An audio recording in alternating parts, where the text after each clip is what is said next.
दोस्तों, जाने अनजाने में हम कुछ ऐसी गलतियां कर देते हैं जिसका पछतावा हमें बाद में होता है। हमें जब अपनी गलती का एहसास होता है तब बहुत देर हो जाती है। तब तक हम बर्बाद हो चुके होते हैं। तो आखिर वह जीवन में कौन कौन सी गलतियां हैं जिसके बारे में हमें पता नहीं है, जो हमें बर्बाद कर रही हैं? आइए आज की इस बौद्ध कहानी के माध्यम से समझते हैं इंसान की कौन कौन सी गलतियां हैं जो उन्हें बर्बाद कर देती हैं। अपनी बर्बादी के कारण अगर हम पता कर लें तो हमारा जीवन सुखमय बन सकता है। दोस्तों, बहुत समय पहले की बात है।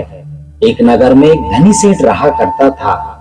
उस सेठ के पास सभी तरह की सुख सुविधाएं थी, लेकिन उसकी कोई संतान नहीं थी। संतान के दुख में वह हमेशा चिंतित रहता था। फिर एक दिन उसे पता चलता है कि उसकी पत्नी गर्भवती है। वह बहुत प्रसन्न हो जाता है। फिर उसने अपनी पत्नी का खूब ख्याल रखा। ऐसे में एक दिन उसके घर पर एक पुत्र का जन्म होता है। सेठ पुत्र के जन्म पर बहुत प्रसन्न था। उसने पूरे नगर में मिठाई बंटवाई और उसकी खुशी का कोई ठिकाना न था। देखते ही देखते उसका पुत्र बड़ा हो गया और सेठ ने अपने पुत्र को गुरुकुल भेजने का निर्णय किया ताकि वह पढ़ लिख कर एक विद्वान बन सके। अभी उसके पुत्र की उम्र ज्यादा नहीं थी, लेकिन उसने छोटी ही उम्र में अपने पुत्र को गुरुकुल भेज दिया। गुरुकुल में वह बालक अच्छे से शिक्षा ग्रहण करता है, अपने गुरु की सभी आज्ञा का पालन करता है। ऐसे में वह बालक वहां का सबसे होनहार विद्यार्थी बन गया। गुरुकुल में उस बालक ने सारे वेद, पुराण और शास्त्रों का अध्ययन किया और बहुत बड़ा विद्वान बन गया। गुरु भी उस बालक से बहुत ही प्रसन्न थे। उसने छोटी सी उम्र में इतना सारा ज्ञान अर्जित कर लिया। लेकिन वह कहते हैं ना, समय कब बदल जाए किसी को पता नहीं रहता। ऐसे ही एक दिन किसी प्राकृतिक आपदा की वजह से उसके माता पिता की मृत्यु हो गई। और जब उसके माता पिता की मृत्यु हुई तब तक उस बालक की शिक्षा पूर्ण नहीं हुई थी। और जब उस बालक ने इस खबर को सुना तो उसके माता पिता अब इस दुनिया में नहीं रहे और उसका सब कुछ बर्बाद हो चुका है। तो उस बालक का इस सांसारिक मोह माया से मन उठ गया। उसके बाद उस बालक ने निश्चय किया कि वह गुरुकुल से शिक्षा पूर्ण करने के बाद अपना संपूर्ण जीवन लोगों की भलाई में व्यतीत कर देगा। और जब उस बालक की शिक्षा पूर्ण हो गई तो उसके बाद वह बालक सन्यासी बन गया और वह सांसारिक वस्तुओं से दूर हिमालय के जंगलों में चला गया। वन में जाकर उसने लंबे समय तक तपस्या की। तपस्या पूर्ण करने के बाद उस सन्यासी ने लोगों को शिक्षा देना प्रारंभ कर दिया। समय के साथ साथ उस सन्यासी की चर्चा चारों तरफ होने लगी और दूर दूर से लोग उसके पास शिक्षा ग्रहण करने के लिए आने लगे। और बहुत से लोग उसके पास अपनी समस्याओं का समाधान खोजने के लिए भी आने लगे। सन्यासी सभी लोगों की समस्याएं बड़ी आसानी से सुलझा देता था, जिस वजह से वह पूरे राज्य में मशहूर हो गया था। लेकिन जिस नगर में वह रहता था उस नगर का राजा एक क्रूर व्यक्ति था। जब राजा को उस सन्यासी के बारे में पता चला तो उस राजा ने उससे मिलने का निश्चय किया।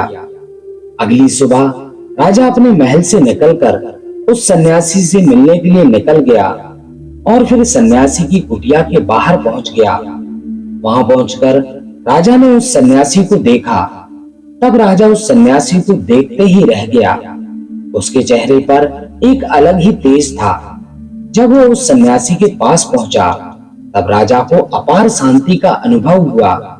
उस राजा ने सन्यासी को प्रणाम किया और उसके पास ही बैठ गया और उनसे वार्तालाप करने लगा।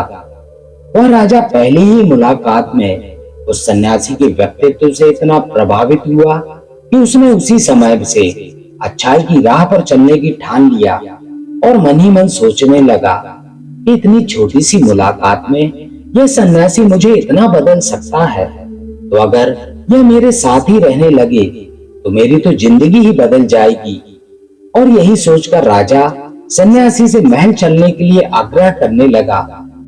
राजा का आग्रह सुन सन्यासी मना नहीं कर पाया और वह राजमहल चलने को तैयार हो गए। फिर राजा सन्यासी को लेकर राजमहल की ओर चल दिया। राजमहल पहुंचने पर राजा ने सन्यासी का खूब आदर सत्कार किया और उसके बाद राजा ने सन्यासी को राजमहल के कमरे में भोजन करवाया। भोजन के बाद सन्यासी ने राजा को धन्यवाद कहा और राजा से जाने की अनुमति मांगी। ये सुनकर राजा ने कहा कि आप हमारे बगीचे में तब तक चाहें जब तक रह सकते हैं। आपको यहाँ पर किसी भी प्रकार की असुविधा नहीं होगी और आप यहाँ रहेंगे तो हमारी प्रजा को भी अच्छा लगेगा और हमें भी अच्छा लगेगा। यह सुनकर सन्यासी ने राजा का प्रस्ताव स्वीकार कर लिया। उसके बाद राजा ने सेवकों से कहा कि सन्यासी महाराज के लिए बगीचे में रहने की, खाने की और वस्त्र इत्यादि का प्रबंध कर दिया जाए। राजा की आज्ञा के अनुसार सेवकों ने एक सुंदर सी कुटिया का निर्माण कर दिया। उसके बाद वह सन्यासी इस कुटिया में रहने लगे। सन्यासी को कुटिया में रहते रहते कई साल बीत गए और इस दौरान राजा ने उनकी खूब सेवा की। एक बार एक आवश्यक काम की वजह से राजा और रानी को दूसरे राज्य में जाना पड़ा, इसलिए उन्होंने एक सेवादार को सन्यासी की सेवा के लिए नियुक्त कर दिया था। पर वह सेवादार राजा के जाने के बाद बीमार पड़ गया और अपने घर चला गया और कभी लौटकर वापस नहीं आया। ऐसे में राजा जब वापस आया तो सन्यासी क्रोध के मारे उस राजा को बहुत कुछ सुनाया और राजा से कहा कि हे राजन, जो जिम्मेदारी तुम पूरी नहीं कर सकते हो तो उसे उठाते ही क्यों हो। तब राजा ने सन्यासी से क्षमा मांगते हुए कहा, हे गुरुदेव, यदि मुझसे कोई भूल हो गई हो तो उसके लिए मैं आपसे क्षमा मांगता हूँ।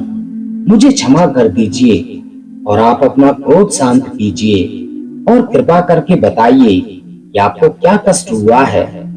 यह सुनकर उस सन्यासी ने कहा कि तुम्हारे जाने के बाद मुझे यहाँ पर किसी ने भोजन नहीं दिया और मैं बहुत दिनों तक भूखा ही रहा। मुझे यहाँ पर आकर किसी ने पूछा तक नहीं कि मैं किस हाल में हूँ। यह सुनकर राजा ने सन्यासी से फिर क्षमा मांगी और कहा, हे गुरुदेव, आज के बाद ऐसी कोई गलती नहीं होगी। और इसके बाद वह मामला शांत हो गया। जब राजा और सन्यासी के बीच वार्तालाप हो रही थी तब रानी भी यह सारी बातें चुपके से सुन रही थी और सब कुछ देख रही थी। उसके बाद राजा ने उस सन्यासी को कोई भी शिकायत का मौका नहीं दिया और उसकी खूब सेवा की। परंतु कुछ दिनों के बाद राजा को फिर से किसी आवश्यक कार्य से अपने राज्य से बाहर जाना पड़ा। लेकिन इस बार राजा ने राज्य से बाहर जाने से पहले अपनी रानी को कहा कि जब तक मैं नहीं आऊं तब तक आप स्वयं सन्यासी की देखभाल करोगी। यह सुनकर रानी ने कहा कि जी महाराज, आप निश्चिंत होकर जाइए, मैं सन्यासी महाराज की अच्छे से सेवा करूंगी। उसके बाद रानी हर रोज भोजन बनाकर सन्यासी को भेज देती थी। लेकिन एक दिन रानी नहाने के लिए चली गई और सन्यासी को भोजन देना भूल गई। सन्यासी ने काफी देर तक भोजन का इंतजार किया, लेकिन जब भोजन नहीं आया तो सन्यासी सोच में पड़ गया कि आज भोजन क्यों नहीं आया। उसके बाद सन्यासी ने सोचा कि वह खुद महल में जाकर देखेगा कि आखिर अब तक भोजन क्यों नहीं आया। जब सन्यासी महल के अंदर पहुंचा, वहां पर उसकी नजर रानी पर पड़ी। रानी के लंबे लंबे घने काले केश जो कि उसकी कमर पर लहरा रहे थे, उसकी कजरारी आंखें जो देखने मात्र से किसी को भी घायल कर दें, उसकी हिरनी जैसी चाल। रानी के इतने सुंदर रूप को देखकर सन्यासी चकित हो गया और रानी की सुंदरता सन्यासी के मन में घर कर गई और वह वहां से बिना कुछ कहे ही अपनी कुटिया में वापस लौट आया। सन्यासी रानी के रूप की सुंदरता को भुला ना सका और वह खाना पीना छोड़कर अपनी कुटिया में पड़ा रहा। सन्यासी ने अपने विचारों के चलते कई दिनों तक कुछ नहीं खाया, जिस वजह से वह बहुत कमजोर हो गया था। फिर कुछ दिन बाद राजा वापस लौटे और जब उन्हें सन्यासी की हालत का पता चला तो वह सीधे सन्यासी से मिलने उनकी कुटिया में पहुंच गए और बोले कि हे महाराज, क्या बात है, आपको क्या हो गया है और आप इतने कमजोर कैसे हो गए हैं। आखिर आपको किस बात की चिंता है? किस गहरी सोच में आप डूबे हुए हैं? क्या मुझसे कोई भूल हो गई है? तब सन्यासी ने कहा कि नहीं राजन, आपसे कोई भूल नहीं हुई है। यह सुनकर राजा ने कहा, तो फिर आखिर बात क्या है? आप मुझे बताइए, मैं आपकी परेशानी हल जरूर करूंगा। यह सुनकर सन्यासी ने राजा से कहा कि हे राजन, मैं आपकी रानी की अद्भुत सुंदरता को देखकर उनके विचारों में खो गया हूँ और अब मैं रानी के बिना जिंदा भी नहीं रह सकता।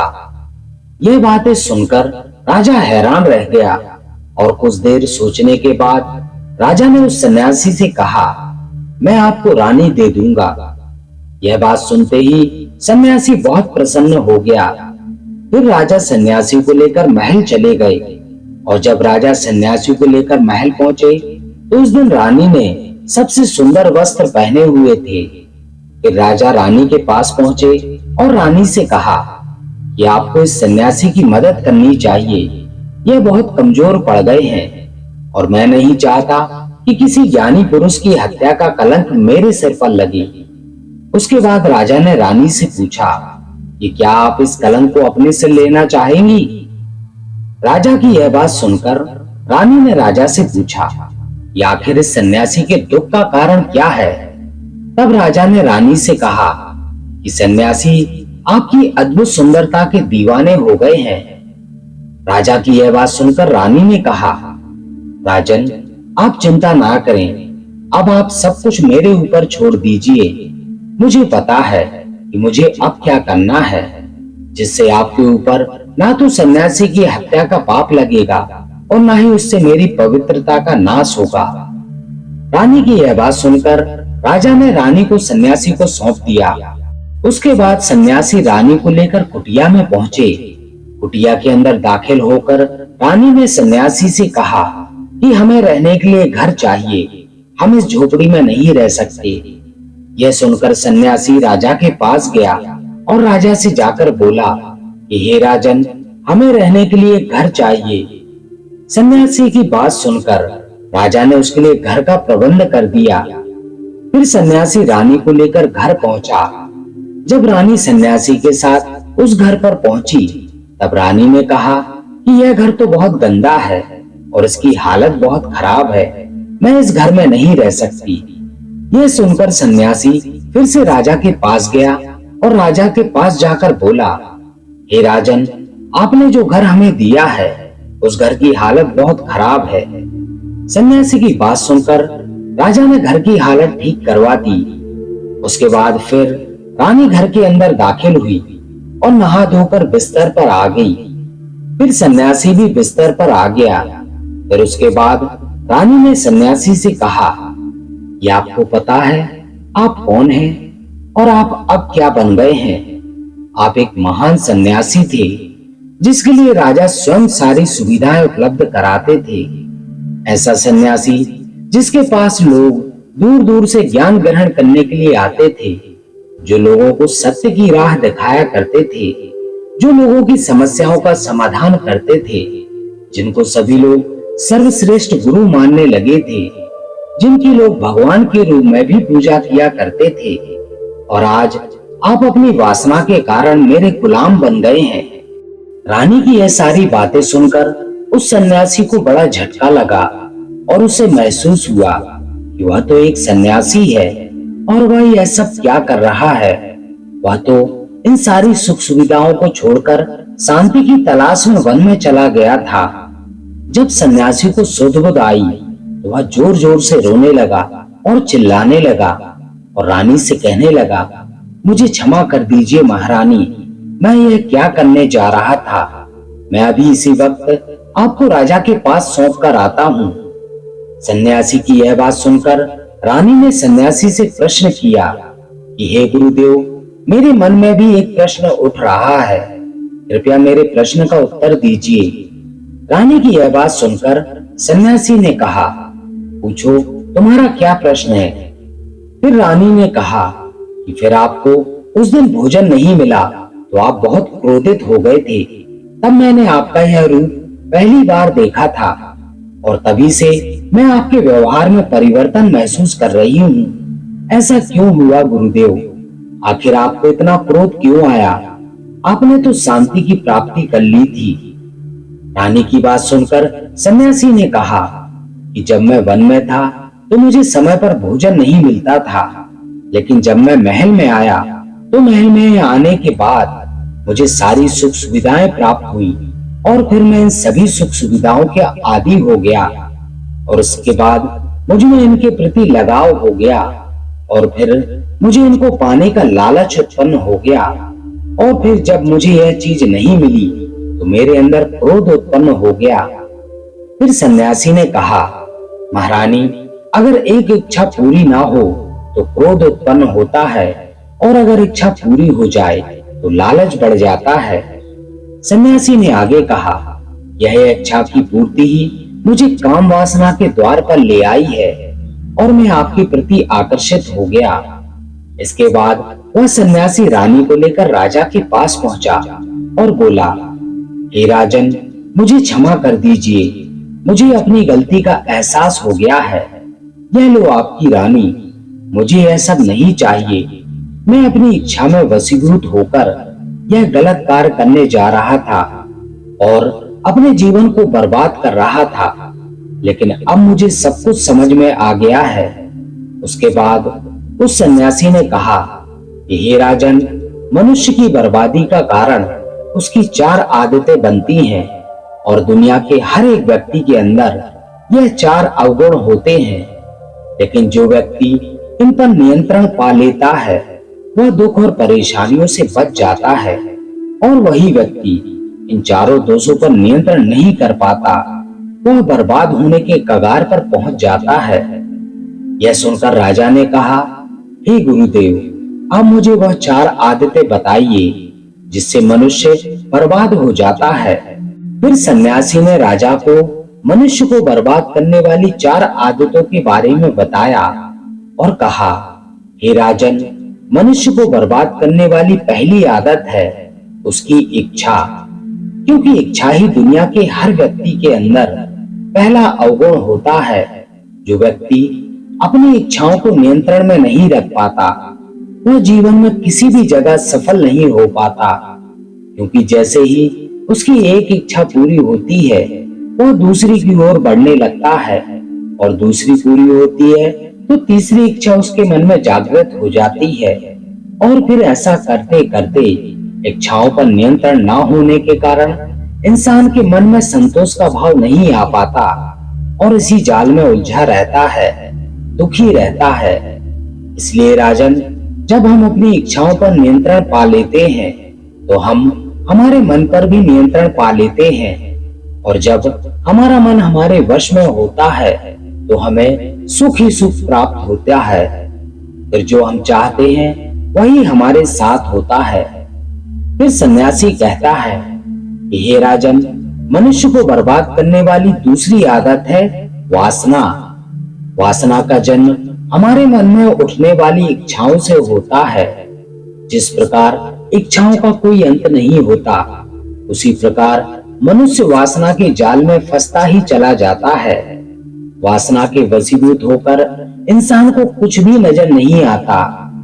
आज तक जितनी भी लड़ाइयां हुई उसका सबसे बड़ा कारण स्त्री को पाने की इच्छा के कारण ही हुई है। स्त्री के प्रेम में वशीभूत होकर आज से कई सारे राजाओं ने युद्ध किया है। रावण एक बड़ा बुद्धिमान व्यक्ति था, लेकिन उसने माता सीता की सुंदरता के वशीभूत होकर अपने आप को बर्बाद कर लिया। उसकी मृत्यु का कारण एक स्त्री ही बनी थी। कई राजा महाराजा तो युद्ध में इसलिए हार गए क्योंकि वह लोग स्त्रियों से रासलीला रचाने में ही रह गए। ईश्वर ने तो स्त्री की उत्पत्ति संसार को बढ़ाने के लिए की है, लेकिन आजकल लोगों ने इसे अपनी वासना का रूप बना लिया है। स्त्री को अपने मनोरंजन का साधन सोचने लगे हैं और जब उन्हें अपना यह मनोरंजन नहीं मिलता तो वह पागल हो जाते हैं और ना जाने क्या क्या कर बैठते हैं। इसलिए हे राजन, जितना हो सके उतना ही वासना से दूर रहना चाहिए। फिर सन्यासी कहते हैं कि हे राजन, मनुष्य को बर्बाद करने वाली तीसरी आदत है क्रोध। क्योंकि जब मनुष्य की वासना की पूर्ति नहीं होती तो उसके अंदर क्रोध उत्पन्न हो जाता है, और जब व्यक्ति को क्रोध आता है तो उस पर उसका नियंत्रण नहीं होता है, और फिर वह क्रोध में आकर कई गलत निर्णय ले लेता है। क्रोध में व्यक्ति दूसरों को भला बुरा कह देता है, गालियां भी निकाल देता है, और जब उसका क्रोध शांत होता है तो उन्हें अपनी गलतियों का एहसास होता है, लेकिन तब तक तो सब कुछ बर्बाद हो चुका होता है। क्रोध के कारण मनुष्य के कई बने बनाए काम बिगड़ जाते हैं। जब मनुष्य के अंदर क्रोध उत्पन्न होता है तो वह अंदर से बहुत कमजोर हो जाता है, और एक कमजोर मनुष्य जीवन में कुछ नहीं कर सकता, उसे कभी भी सफलता नहीं मिलती है। आगे सन्यासी कहता है, हे राजन, मनुष्य को बर्बाद करने वाली चौथी आदत है लालच। हे राजन, लालच का फल सदैव ही बुरा होता है। लालच में पड़कर हम बहुत लोगों का बुरा कर देते हैं।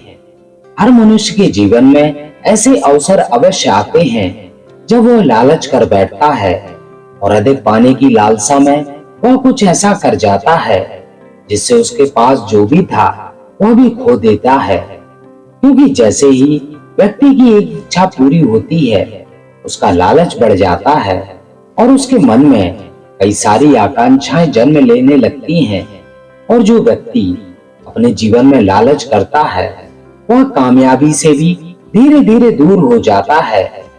अगर हम समय रहते ही अपने लालच को त्याग दें और उसके फेर में ना पड़ें, तो हम एक सफल व्यक्ति अवश्य बन सकते हैं। फिर अंत में सन्यासी कहता है कि हे राजन, अगर मनुष्य इन 4 आदतों को छोड़ देता है तो उसे जीवन में सफल होने से कोई नहीं रोक सकता। मैं एक सन्यासी होकर भी इन आदतों में पड़ गया और खुद को बर्बाद करने चला था। इसलिए हे राजन, इन 4 आदतों से मनुष्य को हमेशा दूर रहना चाहिए। तो दोस्तों, आपको हमारी आज की कहानी कैसी लगी? अपने कमेंट के माध्यम से हमें जरूर बताएं, और यदि वीडियो पसंद आया हो तो वीडियो को लाइक जरूर करें और अपने प्रियजनों में शेयर करना ना भूलें। इसके साथ ही जो भी मित्र हमारे चैनल पर नए हैं वे चैनल को सब्सक्राइब जरूर करें और बेल आइकन प्रेस करके ऑल करें, ताकि आगे आने वाली वीडियोस की नोटिफिकेशन आपको समय पर मिलती रहे। तो दोस्तों, इस वीडियो में बस इतना ही। मिलते हैं ऐसे ही किसी अन्य ज्ञानवर्धक वीडियो में। तब तक अपना ख्याल रखें। नमो बुद्धाय।